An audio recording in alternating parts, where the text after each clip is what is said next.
Hello, hello, and welcome to today's episode.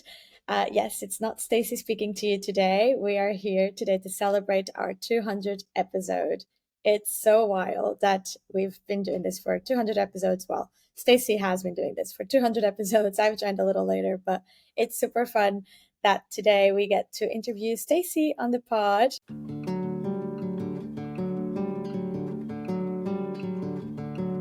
Welcome to Beyond Better, a podcast that explores a simple but profound idea. We all deserve to live lives we love, and that includes our work lives too. I'm your host, Stacy Ennis, an author, book coach, speaker, and long-time location-independent entrepreneur living in Portugal with my family of 4. Join me as I talk business, location independence, writing, publishing, and so much more, all focused on building a life that is beyond better. So you've heard from me before. This is Rita, your producer, and I'd like you to introduce you to today's guest, though she doesn't need a lot of introduction. Stacy, welcome to your own show. Thanks, Rita. I'm very excited to be here. Awesome. So I would love to start us off today with, let's go right at the beginning. What made you start the podcast? Where were you at when you started the podcast? How did you envision it? And also, where were you geographically?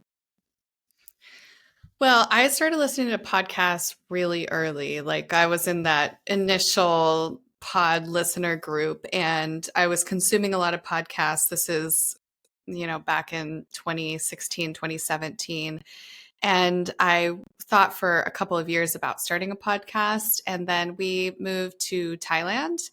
And after we were kind of settled in Thailand, I got tired of talking about and thinking about starting a podcast. So one night, I think it was like 10 p.m., because my schedule was really weird in Thailand because of the time zone's very difficult to work between Asia and the US. So it was really late. Everybody was asleep. And I was like, I'm just going to figure it out. And actually, Catherine, who used to be on our team, had mentioned this little app that you could record and publish it all on your phone. So I used like a attached headset, like headphones, like you talk on the phone, and recorded the first episode and didn't edit it, like just published it. And then, I was a bit inconsistent in the beginning, as many people are when they're starting new things, and kind of continued with that off and on for a couple of years. I think my first episode dropped in 2018. I'm pretty sure. I'd have to go double check that. It's got to be 2018. And then it honestly wasn't until you joined, Rita, 3 years back that I started really being consistent with the podcast, because my big hurdle with the podcast was, just like not just recording it, which of course takes the time, but publishing it, plus the quality of it. It was hard to do all of that, plus my client work, plus all that stuff. So you made a big difference in making it a reality. And and also, I don't even know what vision I had for the podcast when I started. And it has evolved into having a lot more clarity around the point of the show, the kind of guests we want, and how we, make hopefully our listeners' lives better through these episodes. Yeah, I love that story. I love that you were, in Thailand, not in Portugal, because I feel like the majority of the podcast you have been in Portugal while you have been recording them. So it's fun that you were somewhere else while you recorded the first one.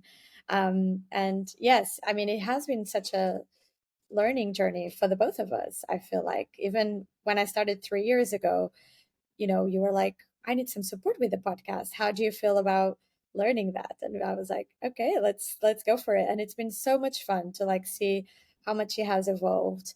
You kind of answered to my next question, which was how would you envision the podcast going? But I feel like we can take it somewhere differently, which is how, like, did you have this sort of vision for the podcast as it is now when you started? Like, did you ever thought that this could happen when you started, having 200 episodes, being consistent, having the incredible guest list that we've had and the amazing solo episodes. So did you think about that at all when you started? I mean, it's in some distant, far off version of it. And it's funny because I was just chatting with Kayla on our team, I think it was yesterday or the day before, and I took her to the YouTube, like the depths of my YouTube, to like the earliest. I think we looked at one that was 11 years ago. I just looked like such a little Love baby. those videos. Yeah. And it's just I think whenever I start something, I always have a vision of what I want it to become. And I think in the moment when you're beginning something new, that feels very far off because when I started, I only had myself. I didn't have an assistant. I didn't have, you know, like I mean, I guess podcast, I didn't have somebody in the marketing side to help me get those things out and published and to hold me accountable and to nudge me when I hadn't recorded something and to block it on my like you do all that stuff for me that makes all of this so possible.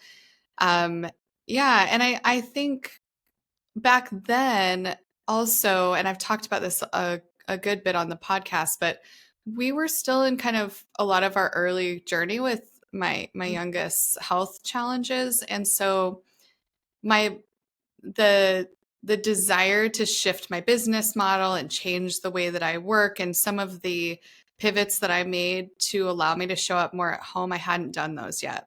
Mhm. So I think a lot of that actually, as I shifted my vision for the business and built the team and things like that, my vision just keeps expanding and the things that I want to do just keep expanding. And I mean, even I'm not going to share the what of it this week, but even you and I have had a conversation this week about something really exciting in the business that wasn't even in my like even in my periphery, it wasn't even a thought. And so I feel like with most things, it's just you need to get started and you need to kind of like build that consistency, figure out the things. So like what am I going to do with this? What is this going to become? I certainly didn't envision this as a method of celebration. It wasn't in the vision for this. And it's actually become a huge celebratory engine for us in getting to amplify clients and really support them in their book launches and help people learn from them.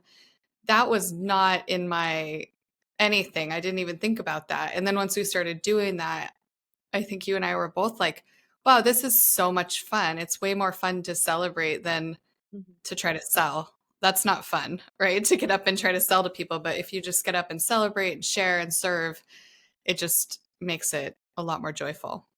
There's two things that I've picked out from everything that you just said. One of them, it's like it just, it's like a book writing journey, right? It's that consistency. You don't know. It's like you feel kind of lost when you have that idea, and it's like, wait, can I even envision myself as a published author? I just had that thought and thinking about all of our clients. Um, and then the other thing is, you said a place of celebration. And as you were talking, I was thinking, do you feel like this place kind of became like a safe place for you to come and express and, share your knowledge? And yeah, because I know it's especially on the solo episodes, you're talking to the camera, you're talking to the microphone. There's not an audience for you. So those are a little bit harder. But do you feel that Beyond Better is a place like that for you? It's interesting because I was just thinking about this as I was getting ready to have this conversation because today was a content day. So I created a lot of videos and, just I was very like in that energy today of creation.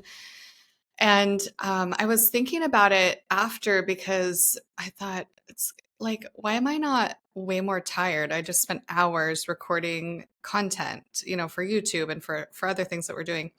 I think I think two things. One, I realized today actually I just had this point of awareness that I just get a lot of energy through teaching and through connecting with people. That's very energizing for me. So the podcast is a way to do that. Sometimes I'm teaching, sometimes I get on and I'm teaching a topic or I'm learning, which is another huge Mhm. obsession of mine is just continual learning, which is it. You share that with me. Our whole team shares that. And then the connection piece, I've been really surprised at how easy it is to get on and just talk to listeners, talk to the audience. Um, it seems like it should be weird to sit and talk to a camera, but it doesn't, it almost never feels weird to me anymore. In the beginning, it did, but I think now it doesn't. What's always kind of funny to me is when I meet, so a lot of people that are in their book journeys will listen to the podcast. Maybe they're considering working with me or they just want to find information. So they'll come across my content. And whenever we do get a chance to chat or they send me an email or something and they know so much about my life and then I'm like, "Oh yeah, that's cuz I talk about it all the time on the podcast." It's like I do share, of course I have a layer of which I'm willing to share.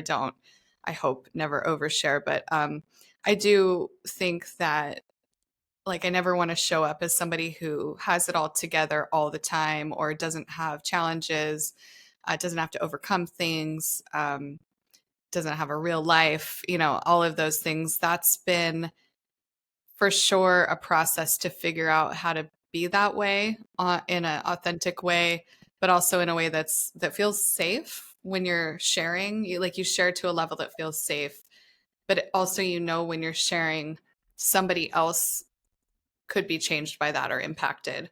So that's for sure it's been a process, I think, to uncover that side of myself. And today it feels very natural. That's awesome. It's like, it's like that first at the beginning you're uncomfortable, you don't know what it's going to be like, and then you start developing this skill and it's just going with it. So I really, really love that. I would love to know if there is like a episode or like a guest or like that was like a super highlight and yeah, that for you is just like that just came off top of your mind as I asked you this question. What was like the episode that you were like, oh my God, or that guest or a conversation that really changed you and impacted you? Hmm. So it's interesting because I knew you were going to ask me this question, and I went through the recesses of my mind to think of the right answer. And I don't think I can call out a specific episode, but I will say my favorite episodes are ones where clients come on because for me, when I'm coaching, I of course I get to see some behind the scenes. But I'm very involved with them. But in those conversations, they now that they're through the process, they reveal another layer to me that I wasn't always fully aware of. And sometimes they can only really do that through reflection. So once they're through the process and they can look back and go, wow, this and this. So that's probably my very favorite. Those are my favorite episodes for sure, our client episodes. Yeah, they're always just fun and really joyful to have them on the podcast. What I think is actually more life-changing and impactful for me are the personal conversations that I have with listeners or audience members that I get to connect with. And it's funny because I've been at this for so long, but it's really only been in the last couple of years that our audience has grown and we have more people listening, more people on our email list, on social media. And as it grows, then it grows faster because we now have more exposure and that engine is just moving faster. And so it's in the last probably 1 to 2, probably 1 year, last year is the first time where I might go to an event and it's somebody who has been following me for a while and I've never met them before. And that is a very strange experience when you have that for the first time of somebody has been in your ecosystem, but you don't know them personally. It's like you've got a Um, what's that? you've got like a fan. Well, yeah, but yes, yeah. So it's more like there is a relationship there, but I haven't been like human Stacy in real life has not been involved in that yet. So to get to hear from people that have had an impactful episode or content piece, I got a message from somebody recently that they listened to an episode I did with one of my guests and then they started it over because it was so impactful. They listened to it 2 times in a row, just right away. That is That is huge. wonderful. Yeah.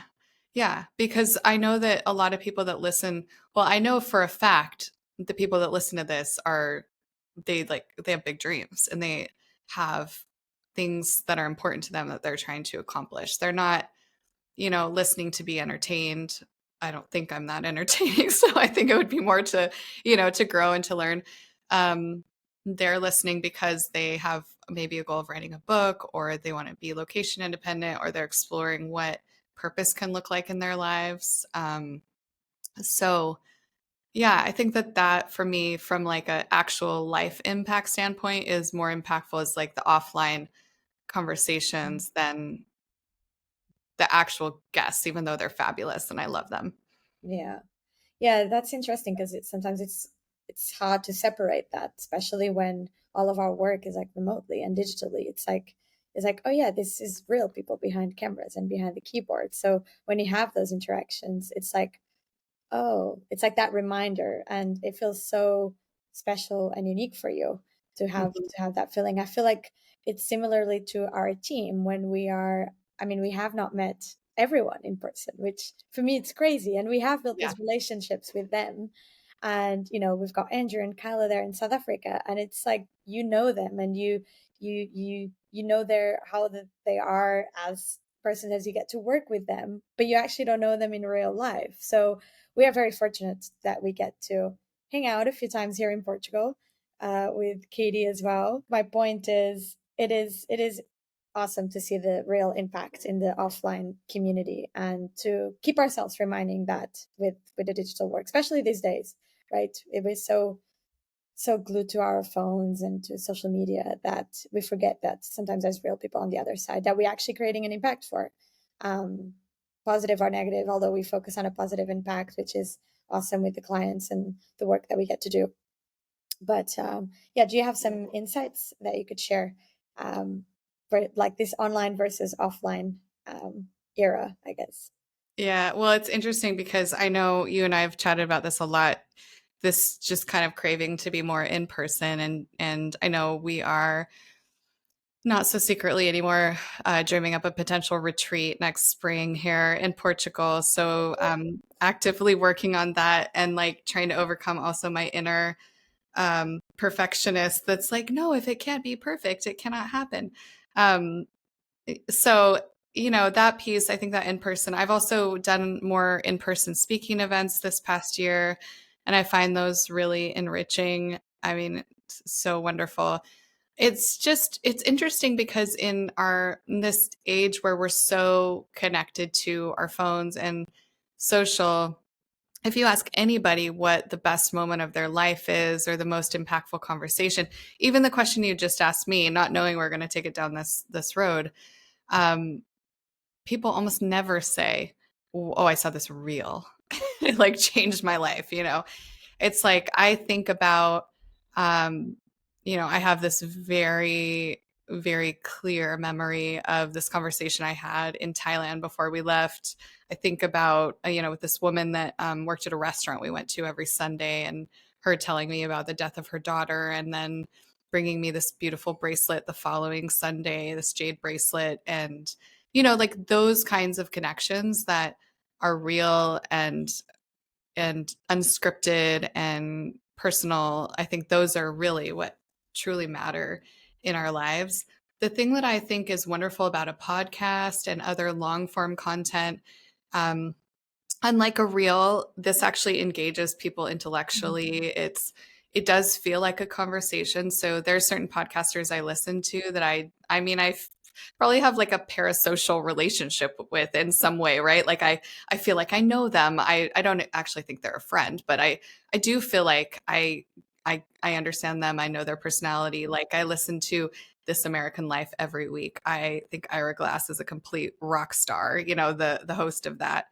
And so there is this thing where people are spending, sometimes an up to an hour a week. Usually our episodes are around 45 minutes, but a good chunk of time every single week, it is like a true connection. I will say I have this, I haven't even told you this, Rita. Someday in my dreams, I would love to do a live podcast tour. That would be fun. Yeah. Go to like So a down for few it. major cities, you record live, have I Okay, I'm gonna take note of that, and I'm not letting this one go. wouldn't that I be so love that cool? idea. Yes. Okay, anyone listening out there want to sponsor a podcast trip? Yes, yeah, it would be so cool. Whenever the podcasts that I listen to do this, they usually have some kind of variety show component. So they'll have like a musician or they'll do like audience participation activities and things. And I just think it would be so fun to do something like that. So that's in my needs to go on my mental vision board, I think. I think it should already be there, Stacy. Yes. Well, I guess it is because I just said Yeah, you just it. said it, so it's happening. Yeah. It happens. It's like that time that I said to you, I think maybe one day I'll write a book, and you're like, "Well, you've said it out loud now, so that will happen." You have to be careful on our team, right? Because I know it's like you're gonna become a runner and you're gonna write a book at some point. This is like your that's fate, facts. basically. That's fact. Okay, I promise not to take over hosting, but can I ask you a question? And then Oh, I won't take over. I promise not to take over. okay. Um, I'll let this one go. okay, so you have been in observation for most of this, right? I mean, you plan, you organize, you get notes together, you produce, you do like everything other than the conversation piece. I would love to know from you over this time that you've been involved in the podcast, what I don't know what you've taken from that, from the evolution of it, or like any insights that you have to share about this journey. Because I just feel like the podcast is not the same podcast that it was when you started working on it. Well, I was not expecting that question, but I was just thinking about like right at the beginning, like just some small changes that we did and things that we've kind of this is kind of going to a little bit of like logistics, I guess, but it will answer your question. So just like the quality of the sound, the quality of the questions, like making some little tweaks. Especially for me, I had no knowledge on sound editing or video editing, and that's probably also quite visible on the progress that the show has had the last couple of years with the quality of editing as well and the consistency that has allowed to develop that skill. Um, but I think the biggest thing for me, and I just feel like I learn so much with the guests that come on and with every single like episode that I edit, like I am constantly learning. And as I'm learning by listening and by being present to edit, it also makes me better at editing because then I will know when can I leave a longer pause? Or when should I cut? Or does this make sense? Does this flow into the conversation? And bear in mind, we don't do major cutting on our episodes, FYI. The interviews are pretty much as they are. We just make sure that the sound is like clearer or like something that might have not made sense or like a mistake. Those are the things we edit out. But I think for me, that has been like the biggest like learning. It's just like soaking all the information that I'm getting from like the guests and so many of the guests. Like I have brought so much into my personal life, into my professional life of things that we're just learning. So, and this, like what I just said now, it also makes me think of what I was thinking when you were just saying about, you know, reaching other people and people are engaging and they're learning something. I feel like a podcast is also a platform that it's free for people to, Mhm. it's accessible for anyone to like if you have an interest of like developing yourself and growing as a person in your personal life or professional life or emotionally, podcasts are such a great way to grow and to evolve. So I think I love podcasts for that too, for that accessibility and yeah. So I love that point, Rita, because this is something we talk about a lot on the team as well. My coaching services are premium service, right? And it does require an investment. And we put out tons and tons and tons of free content. I do a lot of free talks. I do a lot of free webinars, and I do that with no expectation. You know, hopefully, of course, we're going to find clients will find us and feel connected to our mission. And of course we want to support the business and the work that we're doing and the impact that we want to make. And we have a lot of listeners in developing countries, people on our email list that are in areas of the world that never will hire me for coaching. And I think that that's really important, to be creating content to help people, that to make it accessible, make it more equitable, that access to knowledge more equitable. 100%. And yeah, it's funny because sometimes those are the people that are most engaged as well, because Yeah, it's true. they truly value what you're giving to them. And I think that's just such a beautiful way of being in the world. So thank you, Stacy, for sharing all that amazing knowledge with our audience. I would like to ask you, like, do you now, obviously, we've you told us at the top that you didn't have a big vision for the podcast. Well, you just shared that a tour would be an amazing thing to do.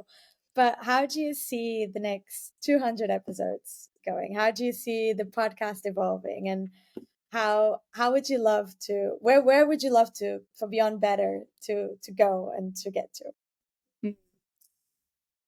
Wow. Well, one, I really envision a studio, creating a podcast studio that matches visually the work we put into it behind the scenes. Because I don't have a true studio right now. I have my office. I mean, I record this from the desk that I sit in and do all of my work all day. And so to have a dedicated studio where I can go in and record, I'd love to have live guests come in where we're, seated across from each other. I love that style of podcast. So that's definitely in my mind of where I would love to go someday. I also see creating more individual episodes. So while I love having guests on, I do find that the episodes that I record that are more targeted toward the audience, what the audience wants and needs, that are solo episodes, those seem to be some of the most popular ones. So I know that that is useful, right? Like that is helpful. It's helping people. I do see doing more of that. Yeah, I think it's interesting. I think obviously I would love to grow a lot, and I'd love to expand our listener base many X. I mean, really, really like scale. That's certainly in my mind. And I know that we've done all of the groundwork. I think one of the things I'm most proud of with the way that we have done all of our marketing, business development, everything we do is created right. It's created with systems so that if and when those really cool next massive things happen, we already have everything in place to be able to handle it. So I'm just excited to see where we can go and how many more people we can reach. And then I think also, I'm always working on my next books amidst also helping people with theirs. And I certainly see a future where I'm sharing a little bit more of my expertise in creative productivity, lifestyle design, habits, all of those things that have been really foundational to like my service that I offer, which is book coaching. That's more of the holistic piece. So I don't know. I envision that kind of integrating a little more into the platform eventually and all of the things. I love all of that. And I love that I get to be part of it too. It's fun. And actually I'll take this time to, if for you that are listening or watching, if you have any questions or suggestions for us, please Yes. send it our way. You can either reply in the comments or connect with us at hello@stacyennis.com. We always, we're always open to feedback, and it would be awesome to help us grow, especially those of you that have been with us. Also, if there's any one of you that has been with us since the beginning, well, I must say with Stacy since the beginning, please let us know, because that would be super fun to connect. If you listen to the first episodes and you're listening to now, and what are your thoughts and what's your feedback of the show? So to take us to the end, I would love to ask you our typical questions for our guests. If you could recommend any book to our listeners, what would that book be? This is like the hardest question in the world, which I ask every single person now that comes on the podcast. Because I was thinking about this also when I was getting ready for this conversation. And I was like, oh my gosh, because there is a different book for every life stage. But if I really had to go to one book, like the book that I think about the very most is The Little Prince.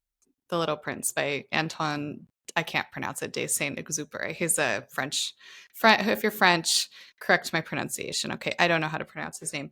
But The Little Prince is such a beautiful book. It's very simple. I read it when I was in college. I've reread it many times. I have the pop-up book for my kids. They each have copies. I mean, it's really a beautiful, beautiful book. And in fact, my daughter, really cool, this past year won second place in this huge t-shirt design contest, and her prize was The Little Prince in Portuguese, which was Oh, like, what universe? I love that. The book, the reason that I love it so much is because it's such an insightful book, and it's just so quotable. There's so many things in there about really what matters in life, true human connection, um, living in a heart-centered way, letting go of materialism, um, caring truly for others. I mean, there's just so much depth in that book, and it can be read as a simple children's book, or it can be read as a philosophical book. mhm. So I think that that would probably be the book, and it is on my shelf behind me. I don't know if anybody can see, but I have multiple copies, but it's like a special copy that I got actually at Livraria Lelu in Oh, Porto. that's fun. It's like a special version from this bookstore in Porto, Portugal, that is the at least fabled to be the inspiration for the library in Harry Potter. So it's just absolutely beautiful. It is. And yeah, so I have lots of versions of the book. This is one that sits on my shelf, and I love. Oh, I love that recommendation. And I think I shared this with you that I only actually read the book this year, right? I think I told you this Oh, I don't story think you did. because I was gifted the book when I was younger, when I was a child, and I lost it. So I never really got to finish. And I'm going to admit something. I was never a big reader growing up, and I've found my love now with reading since working with you actually the last few years. So big fan of books these days. And The Little Prince obviously was on the list for many years, and I read it for the first time in Portuguese this January or February, I can't recall. And it was so beautiful. And I think I shared this with you, and you mentioned to me I would love to have had the experience of reading it for the first time as an adult. And Yeah. it is it is such a wonderful book. Like you said, it's so philosophical, so inspirational, such beautiful ways of like keeping hold of what really matters in life. So thank you for that recommendation. I might have to go and read it again. Maybe. I know. I was thinking the same thing. It's been a couple years, few years since I've read it. So, my son actually has this thing called a Tony box, and for anybody listening that doesn't know what it is, it's this little box, and you have little characters that you place on the box, and he has like a shorter version of the Little Prince, little. It's like a little figurine. So he puts this on the box, and then it reads The Little Prince to him. So that's really fun. We have that, but I haven't actually read him the whole book, so maybe that'll be my next thing, is to read it to my son. Oh, I love that. I love that.